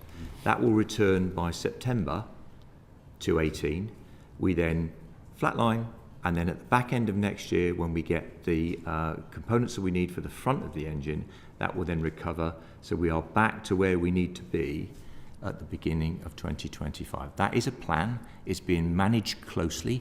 It is being managed by Rolls-Royce and Safran together, and we have full transparency on those parts that are in the supply chain, and we'll fix this problem. I just want to make that clear. You said early 25. Yes. So you might say it'll be fixed then, but it's not fixed now. In terms of that element, Hawk availability due to the engine, absolutely. Right. Okay. But that's down to engine availability only. Minister, one for you. There's something called the Aircrew Pipeline Steering Group, which is quite fundamental, talking about bringing people together. Could we recommend that you sit on this or attend it once? You're shaking your head already, because just familiarise yourself with this, because the Ascent Flying Training Limited, for example, are not represented on there. The point came up as the left hand and the right hand, as being able to find out ways that you can fix these aspects, such as this idea that Hawk is slid across the table away from the MOD contract. I think apparently it's this group that we determined that perhaps would be the vehicle for that to happen. The second one is just to do with a study that Gavin Robinson did recently on diplomacy and soft power, because getting international students through the pilot training scheme is one of the great things that we can do. People will enjoy, will appreciate, will ask to come to the UK to complete their flying training from across the world. We need to have availability to make that happen. But as Mark was implying, it can't be to the detriment of us then having to send our own pilots abroad. That simply doesn't make sense. The Thursday War Games, sir, you'll be familiar with that, is another great opportunity of us showing that we provide that Sandhurst, Shrivenham, all these things are providing the international students. You mentioned you're the head of the US Air Force in Europe. I don't know when. You may have come across each other at Miramar in the start of your career. I don't know. You've developed the friendships, and that's important. And that's where us sharing these training schools are very important. May I just add a little bit of colour, if I may, Chair Minister, is so to Mr Francois' point, we do get paid if we train overseas students. Yes. So Qatar is part of that overall deal with 12 Squadron. What I say is Dr Khaled, who is the Defence Minister for in Qatar, went through flying training and hawk training at the end of the 1980s. That's right. Typhoon, F-15 and Rafale, he tells me. And I'm convinced that his experience and the positive experience has played a part in the decision making. Yeah, he flew the Typhoon and he appreciated that, and that helped with the deal. So absolutely right. Because of the challenges we have right now, what we've negotiated with, and it's helpfully come to a position with our allies, where we really reduced down the number of international students going through the system to ensure that we can prioritise British students, and as the availability recovers, that will change over time, and we will get the benefits that Mr Robinson described in his report. Okay. Can I say, because you asked me, I think, on these particular points, Mr Chairman, and I mean, I think the first and most important thing to say is obviously the operational side of training is very much responsibility of the senior leadership, but you know, as you said, a huge priority from Secretary of State's point of view, and for me it's clearly, this is about a very personal issue, the idea of people aspiring to join the Air Force and having these long waits or being on hold or whatever you want to call it. We don't want that to be of an undue length for reasons that we could control. I want to be absolutely clear on that. So the first thing I ask, in terms of, you know, the overall picture, and terrible, there's a lot of, you know, technical speak in this world, but there's this phrase of getting back to optimal, because it's essentially a pipeline. You're getting back to the point where you've got an optimal balance between people on hold, waiting, etc. So I'm going to fast jets next March, multi-engine next March, and rotary the following March. So that's the longest. So it is improving. That's what we mean by improving, as I understand it. On the point about the study, which I am sorry I wasn't aware of, but it sounds really, really interesting to me. Will be published, Minister. Sorry? Still to be published. Ah, well there you go. So, tomorrow. but I'm aware of it now. I can give you an embargoed copy. It sounds extremely logical. I don't have an example from flight. All I can say is when I went to COP as Treasury Minister, I met the President of Egypt, and the Finance Minister of Egypt, what made him so positive about us was the fact he studied at a UK university. It's the same principle. Yeah, it's all good. Same principle. Okay, Kevin. Can I now turn to what I don't think is one of your finest hours, which is the purchase of 5 Airbus H135 helicopters. You bought 5 of them brand new and then mothballed them. Why? As I understand, they're in what we call storage. Mothballed, yeah. Well, not being used, are they? Yeah. So I'm speaking from my previous role. This is not an Air Force procurement. It doesn't meet an Air Force requirement. Why did we buy it then? Because at the time there was a requirement, and a policy review removed that requirement. What was it? I don't think I can talk about that in public, Mr. James. I'm sorry, because of the nature of the task that they were due to undertake. But that requirement has been withdrawn. And as I understand it from talking to the team the other day, the options for what happens to those 5 aircraft, whether we sell them, use them in a different role, or exchange them in some way, are being considered, and that's due to be decided on in the next few weeks, I understand. They were bought for FS purposes and then they're not being used, basically. It's not as straightforward as that, but I will, yeah. Well, no, I mean, how much did it cost them, to buy 5? I don't know off the top of my head, I'm sorry. Well, I mean, there's 2 things, isn't there? I mean, here, there's the cost of buying them, what the spares package and through-life support was going to be at them. So, I mean, I think we'd be interested to know what it is. And also the ongoing cost of actually storing them on mothballs, isn't there? So, I mean, the longer you have them, I mean, I do remember the bad days, and perhaps you can, Air Chief Marshal, when we had the Chinooks stored for God knows how many years. So, I mean, I think we'd like that information about And any information you can give about... I'll look at how much we can write to you about that. There are some sensitivities, but I will look at that. Well, I don't think it is sensitivities. No, there are I mean, some. no, well, there is, I understand, and Yeah. I'm quite happy to accept there's a capability that we can't perhaps share with what it was purchased. But I think the basic thing about cost and the, you know, and what it's costing, I think is that's not sensitive. Yeah, it's a fair question. And what the timelines are going to be to actually what you're going to do with them. Because, like I say, we don't really want to be in 8 years' time finding they're still in a hangar somewhere, do we? That's a good point. I will. Very quick, that point. Can I just check one thing, just in terms of, I accept the reason why you can't perhaps go into the tasking.